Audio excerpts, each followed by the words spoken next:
This changes everything for the Penguins as we have information regarding a new owner in Pittsburgh and major reports involving a plethora of transactions that will have huge implications on the team going into next season. Hello everyone, welcome back to Penguins Digest. My name is Nikash Ganguli. Hope you guys are having a great day, a great time whenever you are watching this video. We have a ton of new information discussing all things Pittsburgh Penguins, and in this video, we'll be covering Mario Lemieux becoming the new owner of the Penguins and his relationship to Sidney Crosby. We'll also be covering Anthony Mantha, Rickard Rakell, Brian Russ, and a potential Erik Karlsson trade where the Penguins might be wanting to do a little bit more just to get that move past the finish line. But before we get into all that in today's video, make sure you guys do, of course, subscribe to the channel. We are currently at 67.5% of viewers who are not subscribed. So, if you're in that section of viewers who are not subscribed, hit that subscribe button. It's super easy, right down below. It's free. And if you want all the Penguins news in the most digestible fashion right when they come out, we'll be covering them here on Penguins Digest.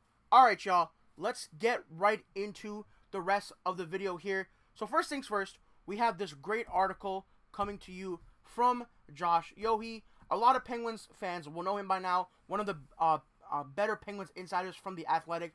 So obviously we're not going to cover his entire article. We're going to go through some important tidbits. But if you do want to read it, it is obviously available on The Athletic. And it's full. And the article is, the latest I am bringing on one last Mario Lemieux comeback along with other Penguins tidbits. Now, of course, we know Mario Lemieux. He is probably the Pittsburgh Penguins GOAT.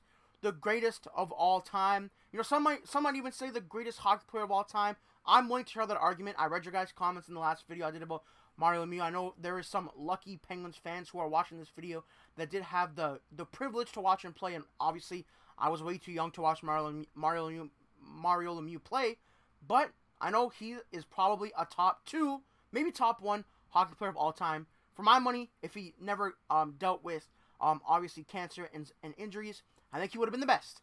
And I think that would be something that would be very cool to bring back to Pittsburgh if we do look at a piece from this article. Sources close to Lemieux have made it clear that Lemieux and Burkle, obviously the other part of the ownership group, are not interested in becoming minority owners with the Fenway Sports Group.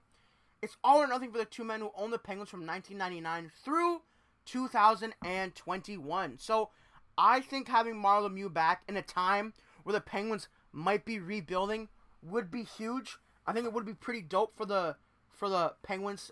You know, bring in that winning culture back to Pittsburgh. And you know who won a lot with the Pittsburgh Penguins? Mario Lemieux. So I think Penguins fans would love to have Mario back at a time like this where the team is kind of in a limbo state, and I think he would be perfect, especially if he wants to be majority owner. The article also mentioned it's a good time for him to get back in, because with expansion coming and, you know, the salary cap rising, league team values are going to keep going up. So if Mario Lemieux and the rest of his ownership group can get in now, you know, they'll probably make some decent money off the Penguins if they'll go up in value, and if they ever want to sell again, maybe in a couple years or whatever it would be, they'll make some money there. And another thing that would be interesting about Lemieux coming here, that's why I mentioned this could change a lot of things for Pittsburgh, is obviously his relationship with the Penguins' big three. Evgeni Malkin, Kris Letang, and Sidney Crosby, who turns 38 on August 7th. Obviously, what the article says here.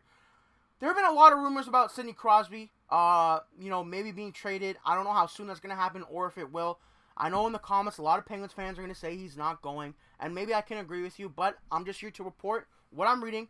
And of course, Evgeni Malkin has been in a lot of trade rumors, maybe more so seems realistic than Sidney Crosby. And Kris Letang actually hasn't been in any rumors, interestingly enough. So maybe Mario Lemieux coming in could change things. Maybe it will keep Malkin, you know, to the end of his contract.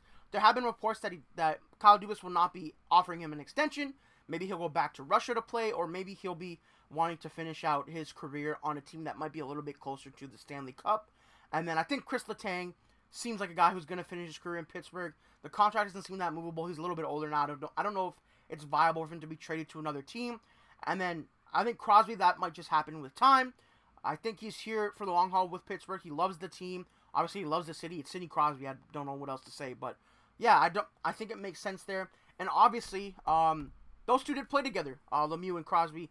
And I think that was a cool experience for Penguins fans. And I think them being so connected and having such a strong relationship is very good for Pittsburgh. And I think if Mario Lemieux can come back into the fray of Penguins ownership, I think it will be, change the culture a little bit again and bring in, because Mario Lemieux is a guy who wants to win, obviously. He's Mario Lemieux. Sidney Crosby is a guy who wants to win, so maybe they can kind of accelerate this rebuild they're going through and change things from that manner. Now, of course, we have some other reports from this article. We obviously have things are quiet at the moment. Of course, Dubas hasn't received offers, but he is fully committed to a rebuild. That means having 30-somethings in the lineup like Rust, Raquel, and Mantha in your lineup doesn't make sense. Dubas wants to go really young in the forward core, especially this year. Obviously, Anthony Mantha is someone they just signed out of free agency, of course. Didn't play too much in the last couple seasons with Vegas, and I believe he was actually traded to Vegas, so he had 10 points in 18 games there. And last season, he only played 13 games. I'm pretty sure he dealt with, it was a knee injury of some sort, one of those injuries that does take you out for the whole season. But, in the time he did play with Calgary, he was actually kind of productive still, just over half a point a game, 7 points in 13 games, and then he was, he's been decently consistent his whole career, but another part of his consistency is not being able to play a lot of games. His most played season was all the way back in 2017-18 with 80 games. 2017-18 was a long, long time ago. So, yeah, that is certainly something there. And that was also his most productive, technically his most productive season. Although the year after he was pretty solid, but that is from a long time ago, so don't expect that from Mantha. I think the plan with Anthony Mantha is to, prop him up, give him some ice time, some opportunities, and then just ship him off to the trade deadline for a first or second or third or whatever Dubas can get for him. I don't think he's here for the long haul in Pittsburgh, but he'll be a guy that'll get you through till the trade deadline. And then obviously we have talked at length about guys like Bryan Rust. Obviously Bryan Rust seems like a perfect candidate for any team that wants a top 6 forward. It seems like every team in the NHL wants a top 6 forward. And Bryan Rust kind of fits the bill. He doesn't make a lot of money. The Penguins could retain on him if they really wanted to. Maybe get more in a trade back for him. Last season he had 65 points in 71 games, which is pretty solid. 31 goals. I believe he has 2 years left on his contract as well. So I think he's a prime candidate to be moved. I don't know if it's before the training camp, unless Dubas is super married to going young into training camp with guys like Rutger McGrody. So that could be certainly interesting if Dubas wants to fully commit to giving more opportunities to players that are younger. Rust, Raquel, don't really make sense there, even if we do look at Raquel stats. Someone who was surprisingly not traded at the past trade deadline, had 70 points in 81 games, 35 goals, 35 assists. Very solid player. Career year last year. I thought it made sense to trade him, but I think the value will still be high on him. He's going to have a similar season. Maybe not 35 goals and 70 points, but he'll still be very productive with the Penguins playing with guys like Malkin and Crosby. And I'm sure he'll get a lot of power play opportunity as well. Now, the final thing we're going to look at today is going to be Erik Karlsson. A major portion of this is the Penguins are willing to retain on some of his salary. They realize he's not part of the future in Pittsburgh and that the experiment simply hasn't worked. Now, obviously, Erik Karlsson makes $10 million with the Pittsburgh Penguins, and his contract's a little bit higher, but that doesn't matter. I'm not saying they're going to, but if the Penguins were to retain half on a guy like Erik Karlsson, they could get a lot back for him. Imagine a team having Erik Karlsson at $5 million. That's a great deal for him. And $5 million in the current salary cap landscape is almost nothing. So if Dubas wants to do that, and they plan on rebuilding a lot, I think that could work for him. But there's a lot of moving parts right now going on in Pittsburgh, and I'm curious what you guys think is going to happen. There seems like there's 5 guys that could be traded, but they also might all be on the team in October because the trade market's really weird. The NHL's kind of in a dead zone right now because it's August. A lot of, maybe some GMs have kind of put their phone down and went up to the cottage or, went on vacation to the Caribbean or Turks and Caicos or whatever it might be, wherever they are. Although the work never stops, I guess. So let me know in the comments how the Penguins will end up changing from now to October or now to the trade deadline.